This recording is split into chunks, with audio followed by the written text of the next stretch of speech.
Hola clase, es Senora Group. Hoy es jueves el 27 de enero 2022. And today you are with a guest teacher.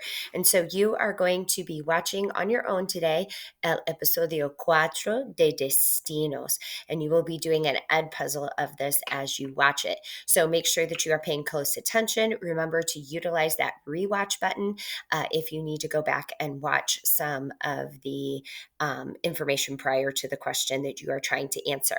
Just a couple things I want to go over from Episodio Tres that we watched together. Number one, remember Raquel is now in Sevilla. She is looking for Teresa Suarez. Teresa Suarez is the lady who wrote and sent the letter to Don Fernando that contained the secret, el secreto. The secret is that Teresa Suarez believes that Rosario, Don Fernando's first wife, is still alive. And the shocking thing that we found out is that Don Fernando had a wife before Carmen, and also that this wife potentially was pregnant when he thought she died in the bombings of Guernica. But apparently, Teresa Suarez says she has not died, that she is alive.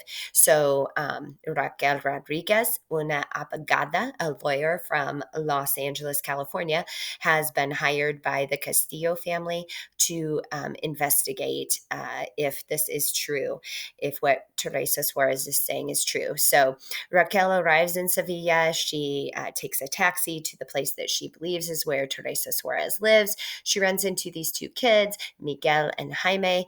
They end up being the grandsons, nietos, of Teresa Suarez.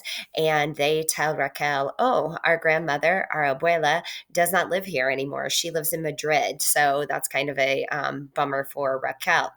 So they then take Raquel to meet their mother, Elena, and they take her to a market. Raquel meets Elena and they talk a little bit. Raquel asks Elena if Teresa has ever mentioned Don Fernando or Rosario, and Elena says no, not to her, but possibly to her husband, Miguel Sr. And so they make a plan for Raquel to meet Miguel the next day. That is what Episodio Cuatro is about, her meeting Miguel and getting some more information for her investigation about El Secreto de Don Fernando. So as you watch, remember, make sure that you are listening and watching. Listen to the conversational Spanish, listen to the Spanish that's spoken by the narrator, and obviously listen to the English as well. You have 28 preguntas, 28 questions to answer. So it is going to take a little bit of time, but make sure that you are staying on it, and you should be able to get that finished in class. Once you have finished the Ed Puzzle for Destinos, then I would review for your test.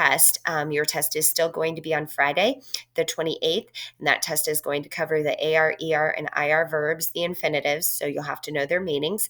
You'll have to be able to conjugate AR, ER, and IR verbs in the present tense, and then also that vocabulario de la familia, family vocabulary, will be on there as well. So make sure that you are preparing for that test. It is a longer test.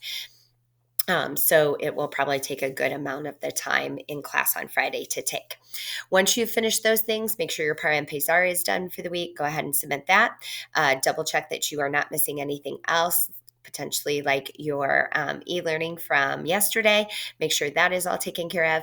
Tengas un buen dia. Have a great day. If you need anything, you can send me a message through Canvas or inbox. And also remember, you can always talk to the guest teacher. I will see you in viernes. Adios, mis estudiantes.